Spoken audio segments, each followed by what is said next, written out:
구약성경 시편 37편 23절 24절 말씀을 봉독하겠습니다. 여호와께서 사람의 걸음을 정하시고 그의 길을 기뻐하시나니 그는 넘어지나 아주 엎드려지지 아니함은 여호와께서 그의 손으로 붙드심이로다. 아멘. 찬양대의 찬양을 하나님께 올려드리겠습니다. 여호와께서 사람의 길을 정하시고 그의 길을 기뻐하시나니 그는 넘어지나 아주 엎드러지지 아니함은 여호와께서 그의 손으로 붙드심이로다.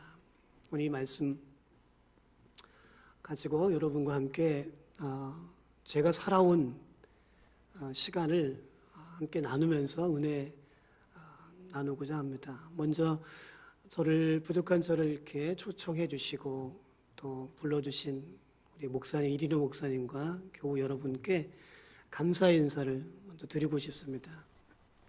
오늘 본문을 조금 더 쉬운 성경으로 말씀드리면 이렇게 새번역 성경은 번역하고 있습니다. 우리가 걷는 길이 주님께서 기뻐하신 길이면 우리의 발걸음을 주님께서 지켜주시고 어쩌다 비틀거려도 주님께서 우리의 손을 잡아주시니 넘어지지 않는다.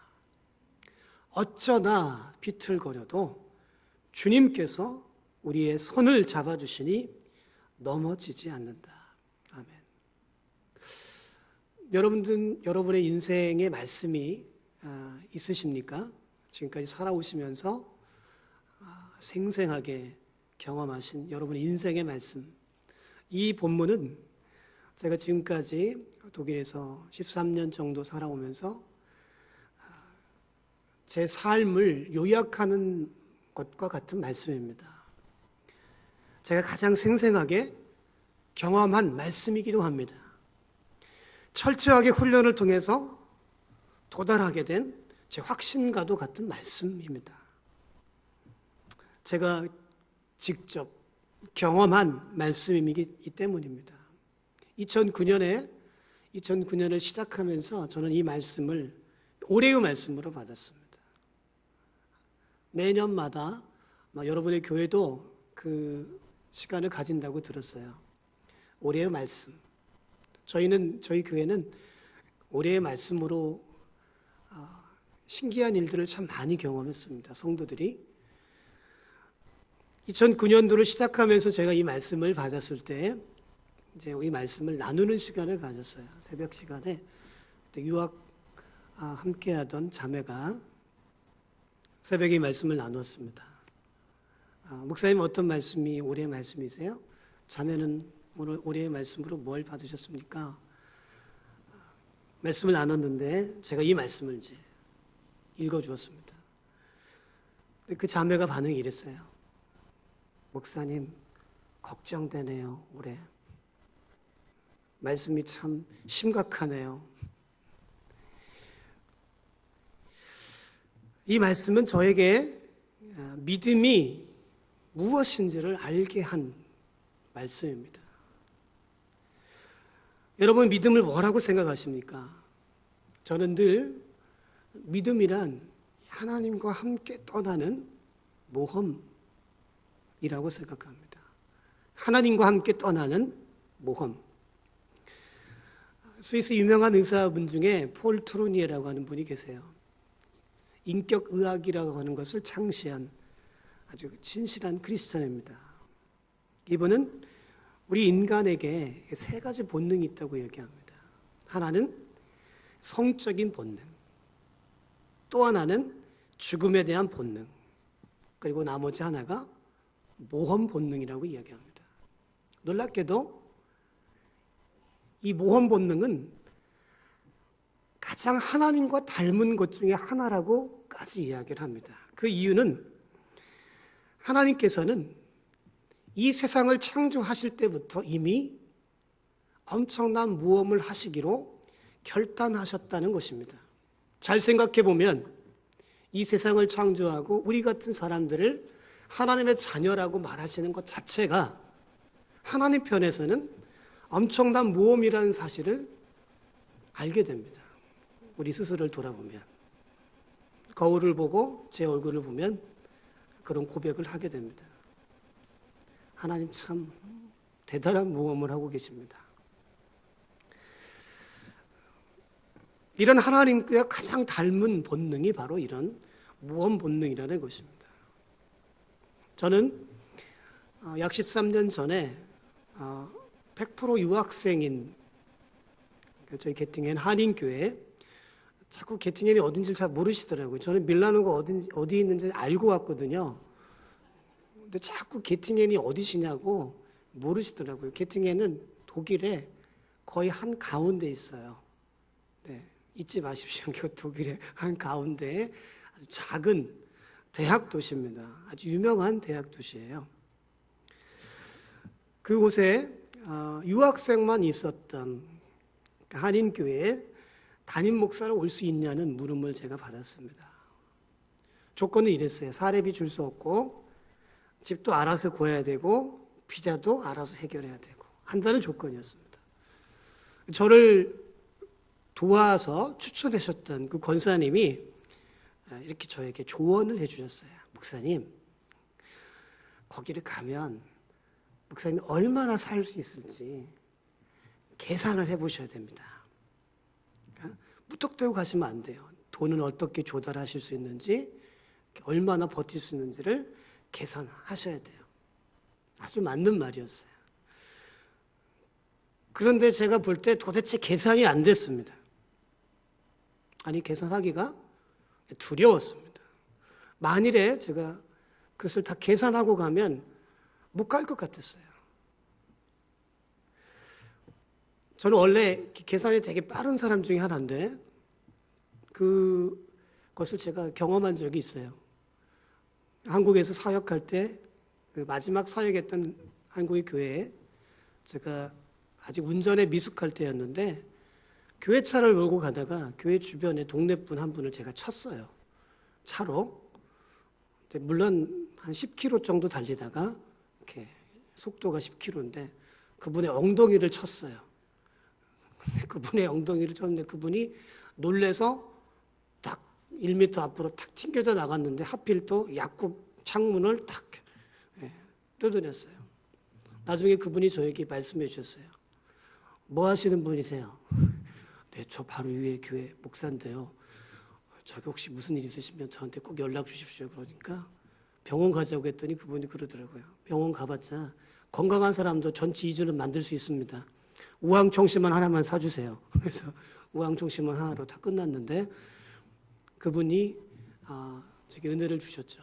그때 그 사고가 난 그 순간에 제가 잊지 못하는 생각이 있습니다. 그 사람을 딱 치는 순간 제가 제일 먼저 제 머릿속에 스쳐갔던 생각이 이거였어요. 지금 내 통장에 돈이 얼마나 있지? 이분 치료비를 내가 댈 수 있나? 아주 순식간에 이 생각이 제일 먼저 스쳐 지나갔어요. 야, 내가 지금 이런 사람이구나 생각할 수 있을 만큼 아주 계산이 빠릅니다. 그런데 게팅엔 한인교회에 담임 목사로 올 수 있냐는 말을 듣고 가려고 할 때 계산할 수가 없었습니다. 계산하면 한 걸음도 제가 뗄 수가 없었기 때문입니다. 아마 여기 계신 분들 중에 유학을 나오시거나 여기로 이민 오실 때 어쩌면 계산할 수 없는 상황에 출발하신 분도 있을 거라는 생각이 듭니다. 기도했습니다. 어느 날 새벽에 하나님께서 제게 응답의 말씀을 주셨어요. 한 가지 말씀이 저에게 주어졌습니다. 그때는 아직 그 말씀이 어디 있는지 잘 몰랐을 때입니다. 너희는 귀를 기울이고 내게 나와 들으라. 그리하면 너희 영혼이 살리라. 내가 너희를 위하여 영원한 언약을 맺으리니 곧 다윗에게 허락한 확실한 은혜이니라. 아멘. 이사야 55장 3절의 말씀이었어요. 그때는 이 말씀이 어디 있는지도 몰랐어요. 말씀을 찾고 알아보고 이 말씀이구나라는 걸 제가 알게 되었습니다. 다윗에게 허락한 확실한 은혜. 주님께서 주신 약속이었습니다. 또 어떤 청년을 통해서 저에게 다시 한번 확인차 주신 말씀이 있었어요. 그것은 창세기 28장 15절의 말씀이었습니다. 내가 너와 함께 있어 내가 어디로 가든지 너를 지키며 너를 이끌어 이 땅으로 돌아오게 할지라. 내가 내게 허락한 것을 다 이루기까지 너를 떠나지 아니하리라 하신지라. 아멘. 마치 저에게 확신을 주시는 것처럼, 확인시켜 주시는 것처럼 이 말씀을 제게 주셨습니다. 제가 이 말씀을 받으면서 하나님께 기도했어요. 주님, 제 머리로는 도저히 계산이 되지 않습니다. 하지만 한번 해보겠습니다. 저는 어차피 돈도 없고 후원자도 없고 더 살아갈 방법은 없지만 하나님이 공급해 주시지 않으면 그 시간이 돌아가라고 하는 시간인 줄 알고 돌아오겠습니다. 하지만 최소한 5년은 버텨보겠습니다. 온 가족이 결단하고 출발했습니다. 그때는 저희 아들 둘을 데리고 어린 아이들을 데리고 출발하게 되었습니다. 유학생 교회였고 저희 교회는 지금 42년 된 교회입니다. 어제 장로님과 집사님들을 만나면서 제가 말씀을 드렸는데 42년 된 유학생 교회, 교민들이 세운 교회가 아니라 공부하러 오신 분들이 예배 드리기 위해서 세운 교회였습니다. 그들이 예배를 드리고 싶어 했지만 42년간 한 번도 담임 목사님이 1년 이상 해본 일이 없는 교회였습니다. 항상 공부하러 오신 목사님이 잠깐 예배만 드리거나 제가 있을 때에도, 제가 올 때에도 목사님들이 10명 가까이 있었습니다. 그런데 아무도 교회를 담임 목회하겠다고 말씀하지 않은 상황이었습니다. 그래서 덕분에 제가 왔죠. 네. 제가 그래서 올 수 있었어요. 교인들이 상처가 너무 많이 있었습니다. 제가 처음 예배를 드리는데 그 분위기에 깜짝 놀랐습니다. 오늘도 여러분 예배 드리는데 제가 여러분의 분위기에 깜짝 놀랐어요. 너무 따뜻하고 부드러운 것 같아서 이렇지 않을 줄 알았거든요. 놀랐습니다. 10년 전에도 제가 이 교회에 와서 설교한 적이 있었는데 그때는 성가대 분들이 가운이 없었어요. 아니 안 입었었어요. 그때는. 이유가 있었던 것 같아요. 근데 오늘은 제가 녹음하고 싶었는데 녹음을 못했습니다. 안타까운 이 현실을 어떻게 해야 될지 꼭 들려주고 싶었는데 저희 교회에 예배를 딱 드리고 나는데 저는 그분들이 그렇게 원했던 담임 목사로 갔거든요. 그분들이 그렇게 바랬고 기도했던 제목이었습니다. 저는 그래서 환영을 받을 줄 알았습니다. 그런데 그들이 처음 제가 예배 드렸을 때 느낀 것은 싸늘함이었어요. 그렇지 않아도 교회 건물도 추운데 예배 드리는 분위기가 싸늘했어요. 너무 마음에 안 좋았어요. 건물부터 그 안에 성도들의 영적인 분위기가 싸늘함 자체였기 때문입니다. 그들이 그랬던 이유는 그들 안에 있는 상처 때문이었습니다. 각 교회마다 교회가 싸워야 되는 영적인 싸움이 다 있습니다. 기도로 돌파해야 되는 영적인 싸움들이 다 있기 마련입니다. 교회는 하나님 나라를 위하여 하나님이 세우신 전위대 같은 사람들입니다. 건물이 아니고 교회는 사람들이에요. 사람 하나하나가 너무나 중요합니다. 하나님의 일을 위해서 부름받은 사람들이 모여서 하나님의 일을 위해서 가장 앞장서서 싸우는 사람들이 교회입니다. 그런데 그 교회된 사람들이 자기들끼리 서로 치고받고 싸우는 거예요. 자기 안에 상처들이 해결이 안 됐기 때문에. 그 현장을 제가 보았습니다. 그리고 그런 현장 속에서 저의 모험은 시작이 되었습니다. 여러분, 우리가 생각하는 이 기독교의 믿음, 그러니까 예수 그리스도를 믿고 산다고 하는 것은 우리가 만들어 놓은 안전하고 편안한 땅을 걸어가는 것이 아닙니다. 하나님과 함께 미지의 땅으로 걸어가는 것입니다. 오직 하나님의 약속 하나만 믿고 무슨 일을 겪을지 모르지만 약속한 가나안 땅까지 걸어가는 것입니다. 그것은 불안함과 두려움이 아닌 하나님의 평안과 안전함이 보장된 여행입니다.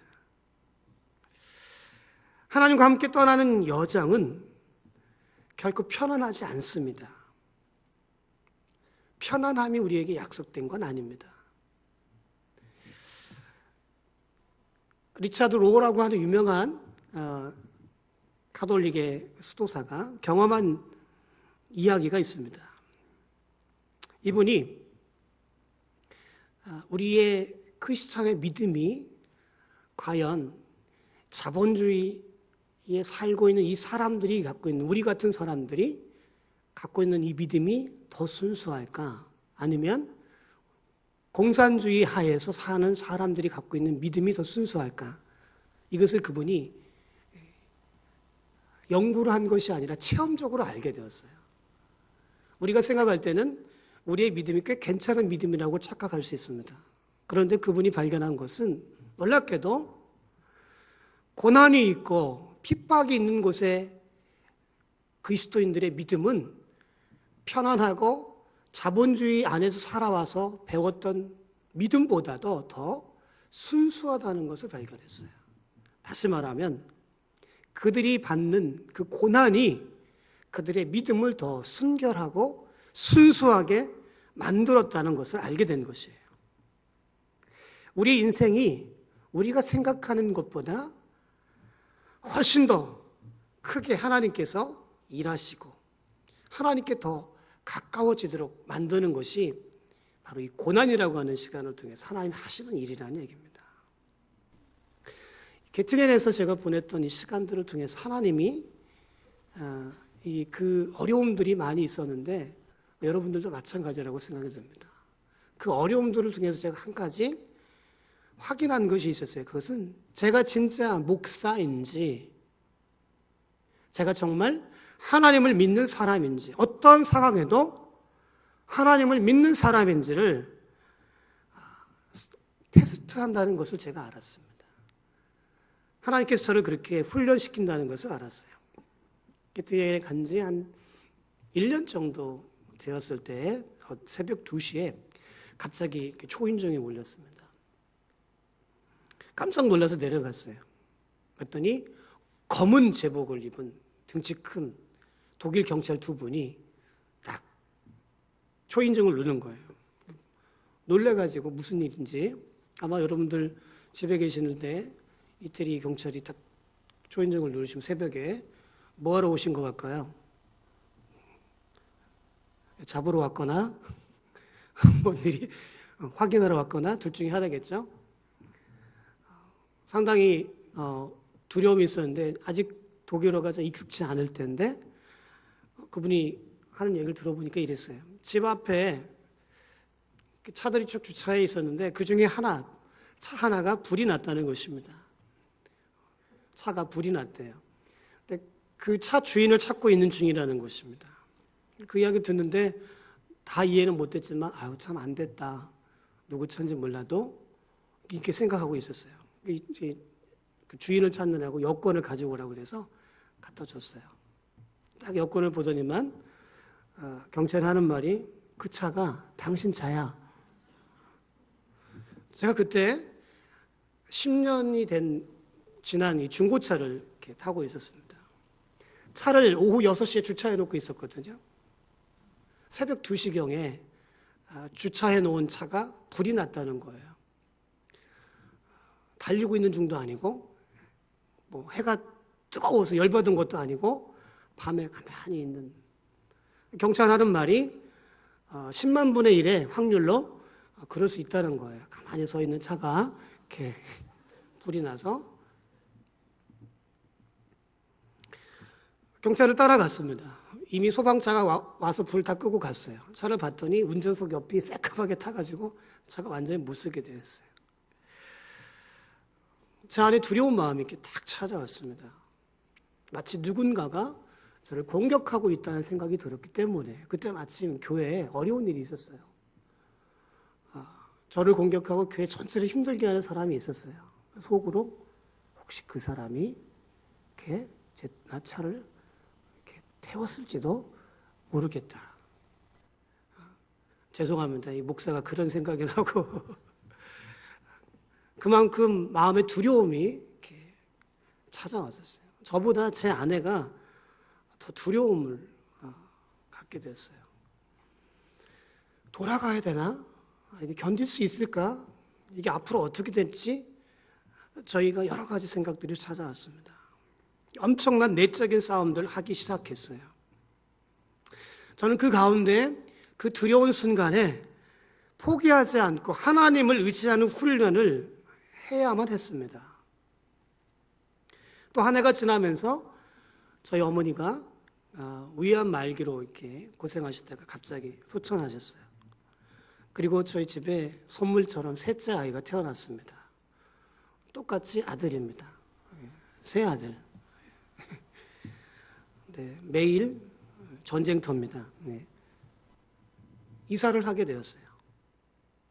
이사하고 조카들이 한국에서 와서 도와주고 이태리로 여행을 시켜주려고 출발을 했는데 떠나지도 못했어요. 그 이유는 출발하다가 자동차 사고가 난 거예요.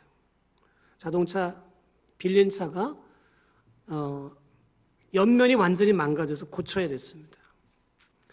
근데 이 렌트카 회사가 그 비용을 고스란히 저에게 다 이렇게 떠넘기려고 이렇게 법적인 일들을 하기 시작했어요.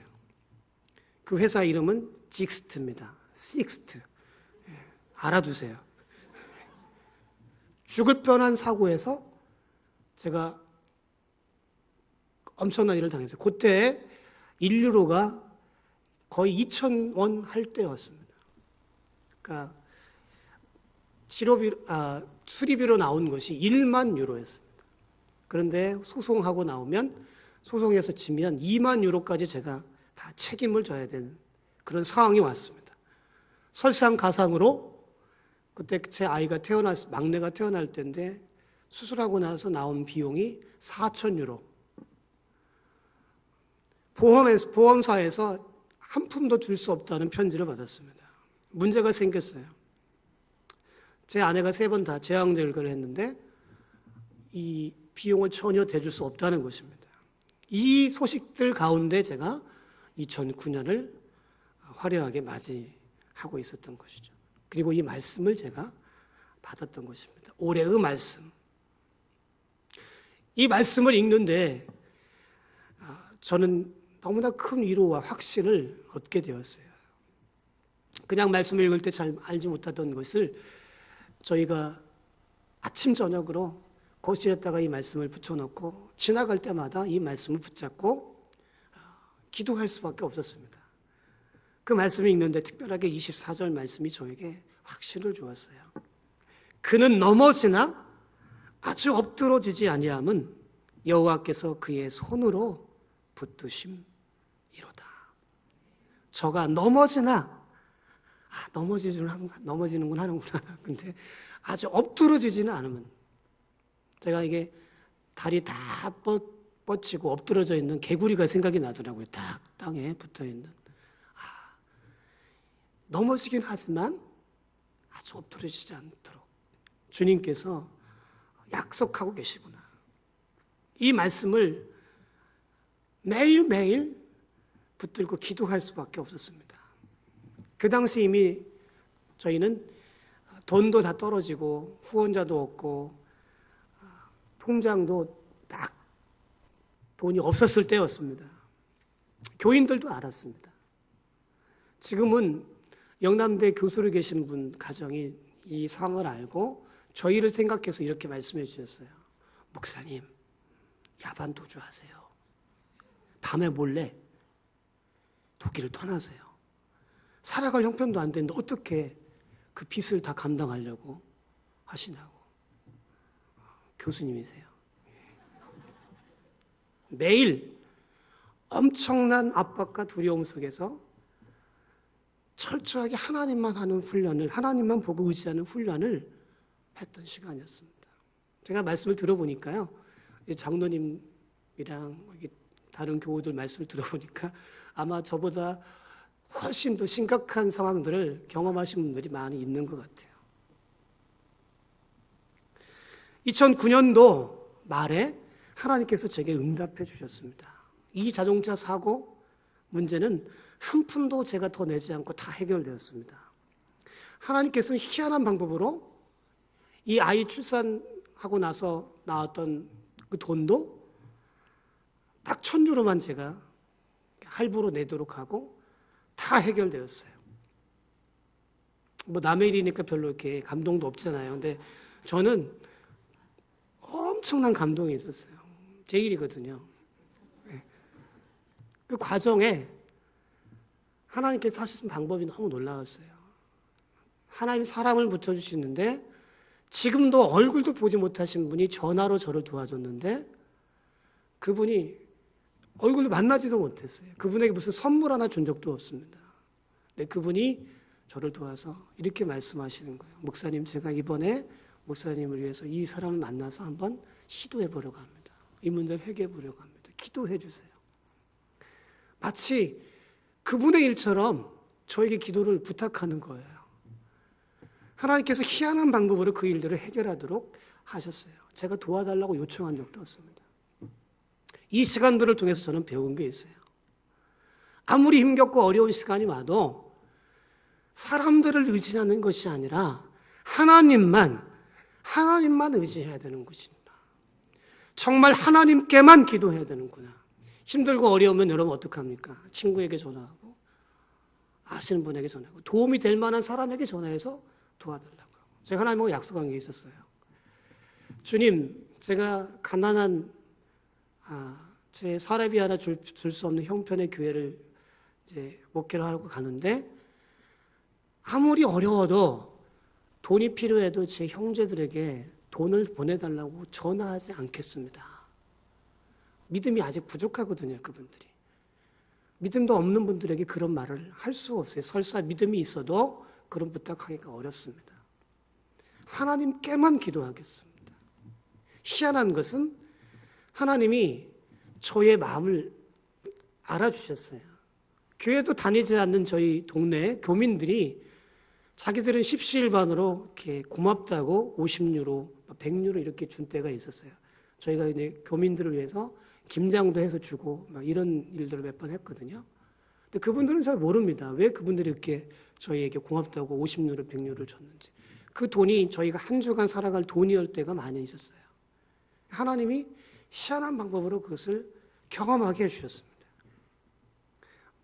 놀라운 것은 하나님은 언제나 우리가 생각하는 것 그 이상의 방법으로 하나님이 그 상황을 넘어서도록 하셨다는 사실입니다.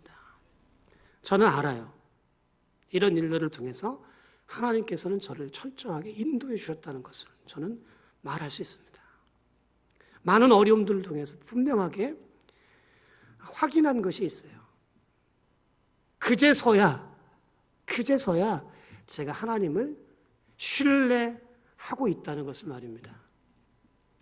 하나님께서는 저에게 이 어려움을 통해서 목사이지만 먼저 하나님을 100% 신뢰하는 훈련을 시키셔야만 했습니다.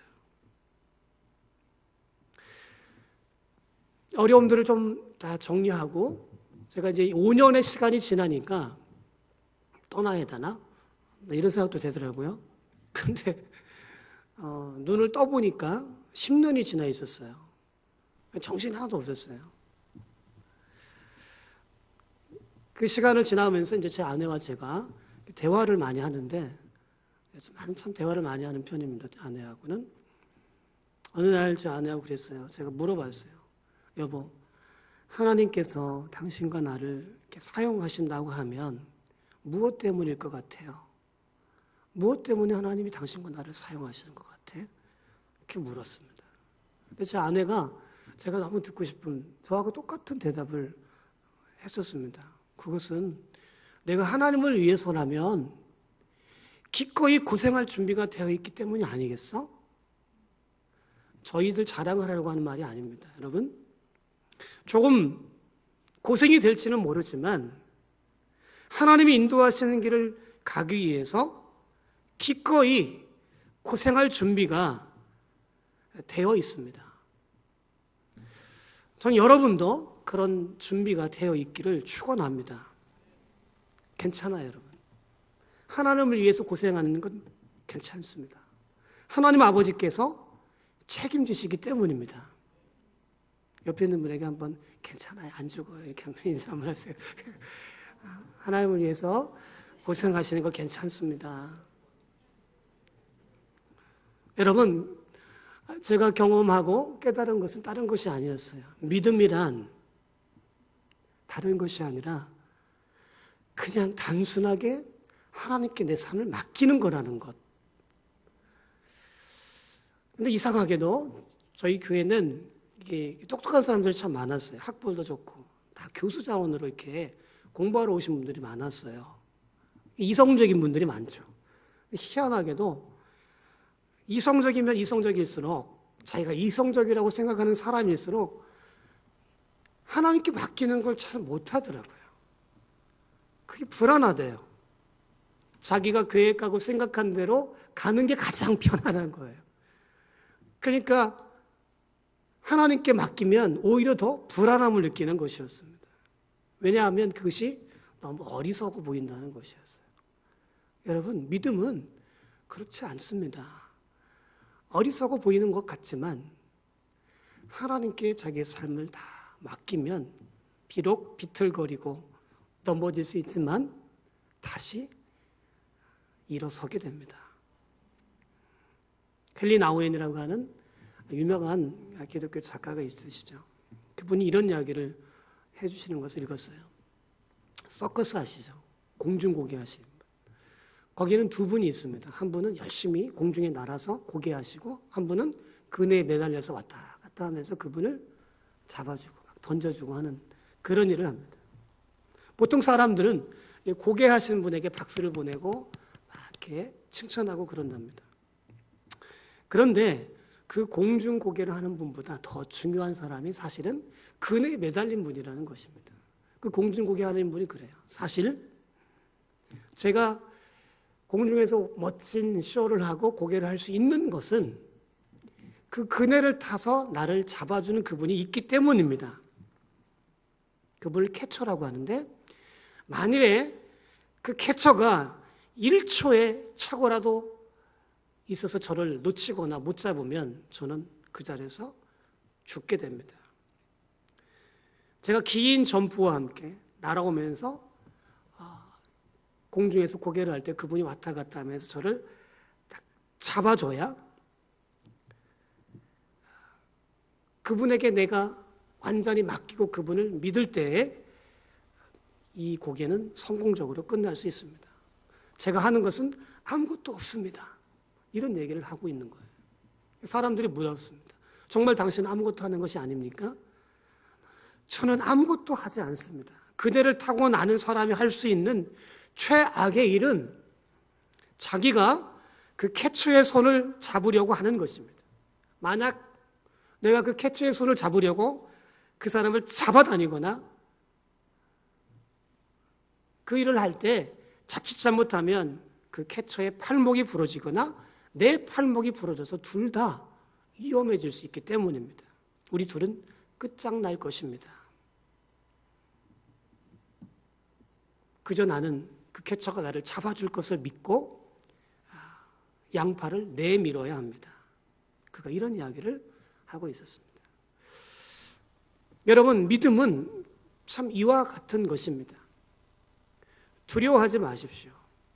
여러분들이 하나님의 사랑을 받는 자녀임을 잊지 마십시오.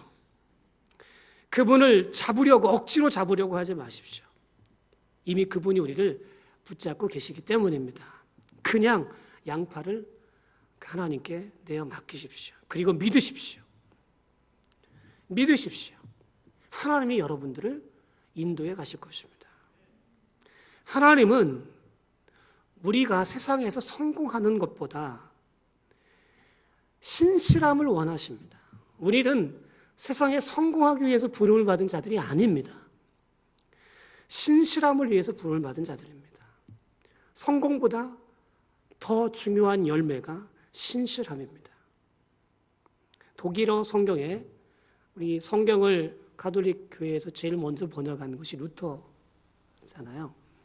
루터 성경에 보면 시편 1편부터 가장 많이 나오는 단어가 악인, 의인이라고 하는 단어들입니다. 이들이 성경에는 어떻게 됐는지 잘 모르겠어요. 독일어 성경에는 악인에 대한 이야기를 이렇게 말합니다. 독일말을 아시는 분도 계실 수 있을 겁니다. 꼬트로자. 그 말은 하나님이 없는 사람을 말합니다.